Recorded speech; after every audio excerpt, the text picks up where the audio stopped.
bagong anak. Tarang inahan.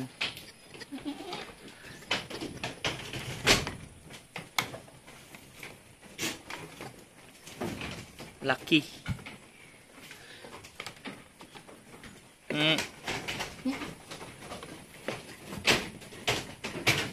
Ito naman, kahapon to pinanganak. F3.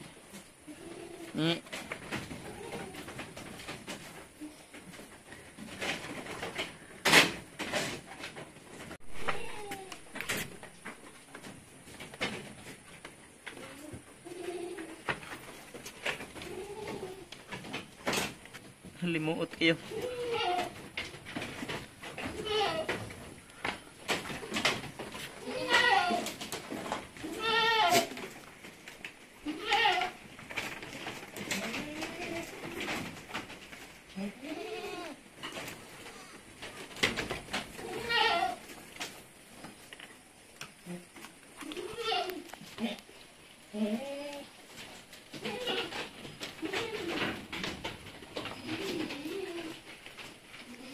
Mi.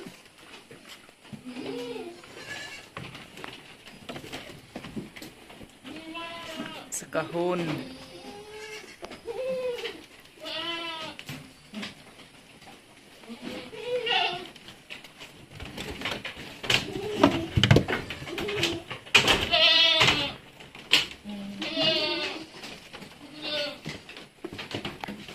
Yan yung pinanganak kanina. Yan.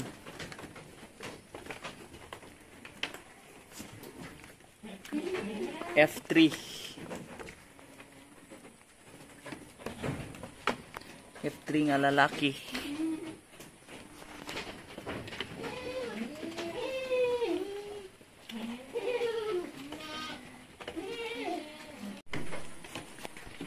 Ito naman nanganak kahapon, December 12. Ngayon po ay December 13.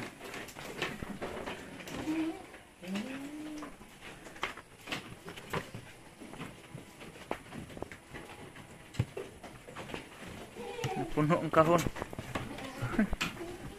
Uy.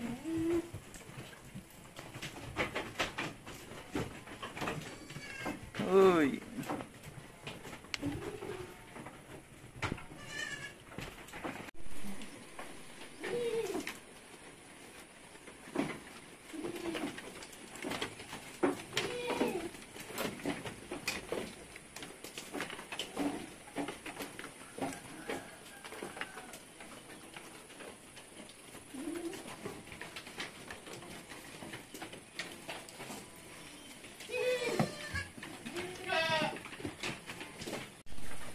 So, paano nga ba kami nag-aalaga ng mga batang kambing?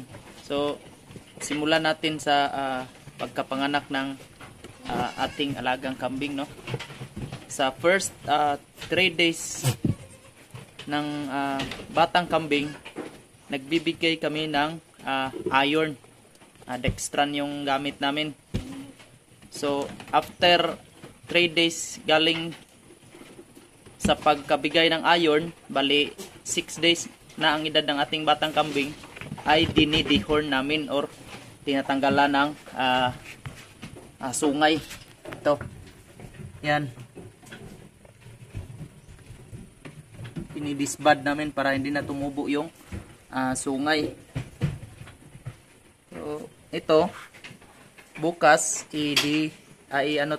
bigyan ng iron. Ano pa lang to ngayon? 2 days. Tapos i-dehorn din namin to. 6 days ang edad nito, i-dehorn namin. Ito yung natapos ng ma-dehorn na mga batang kambing. So after nito, pagdating ng 25 days ang edad nito, magturok ulit tayo ng iron para after 2 weeks o mahigit isang buwan, mga 40 days, i-deworm na natin to. So yung gamit namin na pang deworm ay first deworm namin ay Balbacin. Yan. Tapos ano naman ito, pag 3 months, iwawalay na namin to sa mga inahin nila. Tapos i-deworm ulit. Yung gamit namin na pangalawang deworm ay ivermectin na po. Yan. 3 months deworm. Pagdating naman ng 5 months, i-deworm ulit namin to. Balbasin ulit. Yan.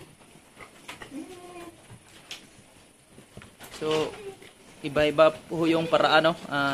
Yung sa amin lang po ay sinishare lang namin dito kung paano kami mag-alaga ng kambing. Kadepende po yan kung ano yung practice nyo, pero ito yung sa amin ang ginagamit namin dito. First 3 days galing pagkapanganak ng kambing, iron. 6 days dehorn. 25 days iron ulit. After 2 weeks galing sa pagbigay ng iron, 40 days deworm. 3 months walay at saka deworm. 5 months deworm ulit. So ganyan lang po yung pag-alaga namin ng kambing. Yan. So bago naman i-release 6 months yung edad, na-deworm na po yung kambing. Tsaka sanay na po silang kumain kasi pag 3 months iwawalay namin to. Relax na sila. Paabot ni sila sa pangalawang kain nila, alas 2. Maya-maya bigyan ulit to ng kumpay. Relax pa na sila, no? Sa kisap.